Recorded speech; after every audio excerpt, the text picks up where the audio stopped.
তৃণমূলকে শেষ করা অত সহজ নয়। যারা ভাবছেন মমতা ব্যানার্জিকে রোজ গালাগালি দিয়ে, অভিষেককে গালাগালি দিয়ে, চন্দ্রিমাকে গালাগালি দিয়ে, তৃণমূলকে গালাগালি দিয়ে এবং স্ক্রোল করে তারা পার পেয়ে যাবেন, তারা সোশ্যাল নেটওয়ার্কে মহাশূন্যে পৌঁছে যাবেন আর ইনকাম বাড়াবেন। আরও টাকা চাই আপনাদের, আর কত টাকা হলে থামবেন? সবাইকে চোর বলছেন, সবাইকে ডাকাত বলছেন, লজ্জা করে না? এবার যদি কাউকে চোর বলে, সে যদি চোর না হয়, আপনারা পাল্টা তাদের আন্দোলন করে বলে দিন, এই চোর ডাকাতরা, এরা হচ্ছে চোর চিনে নিন, এরা হচ্ছে ডাকাত চিনে নিন, এরা টাকা খাচ্ছে চিনে নিন, এরা কয়লা গরু সব টাকা খায়। তার কারণ বিএসএফ এর আন্ডারে হচ্ছে বর্ডার, সিআইএসএফ এর আন্ডারে হচ্ছে কোল, রেল হচ্ছে আরপিএফ এর আন্ডারে।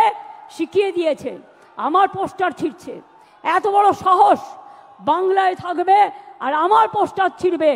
আমরা ধরে ফেলেছি, আপনাদেরও ধরতে হবে। সেন্ট্রাল ফোর্স মানে বিজেপি নয়, স্টেট ফোর্স মানে তৃণমূল নয়। পুলিশ কাজ করে, প্রশাসন কাজ করে ইম্পার্শিয়ালি, এটা ওদের সবচেয়ে বড় পরিচয়। পুলিশকে পর্যন্ত আপনারা জুতো দিয়ে আঘাত করেন, তার পরিবারকে গালাগালি দেন, তার মা বোনদের গালাগালি দেন, সকলকে গালাগালি দেন। লজ্জা করে না আপনাদের? তাই মনে রাখবেন, এই দেখুন ইউনিয়ন হোম মিনিস্টার এবার আমাদের কাছে একটা চিঠি পাঠিয়েছে 7ই জুলাই, এই 11ই জুলাই। তাতে বলছে দ্য সেম সাবজেক্ট, ভালো করে শুনুন, indicating the list of nodal officers of the central force who should be contacted by the state government. Why central force? এখানে স্টেট ফোর্স কাজ করবে।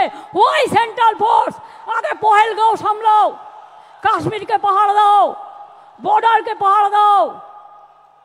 অনুপ্রবেশকারী তো তোমরা ঢোকাও, ওটা তো আমাদের হাতে নেই।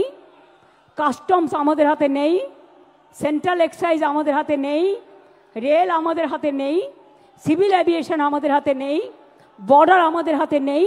কি ভেবেছো ইডি আর সিবিআই পাঠিয়ে সবাইকে ধরবে আর সবাইকে জেলে পাঠাবে? একদিন একটা চ্যালেঞ্জ হয়ে যাক, কত লোককে জেলে জায়গা দিতে পারবেন আমি দেখতে চাই। কত লোককে জেলে জায়গা দিতে পারবেন আমি শুধু দেখতে চাই। এটা আমার চ্যালেঞ্জ রইল বিজেপি পার্টির কাছে।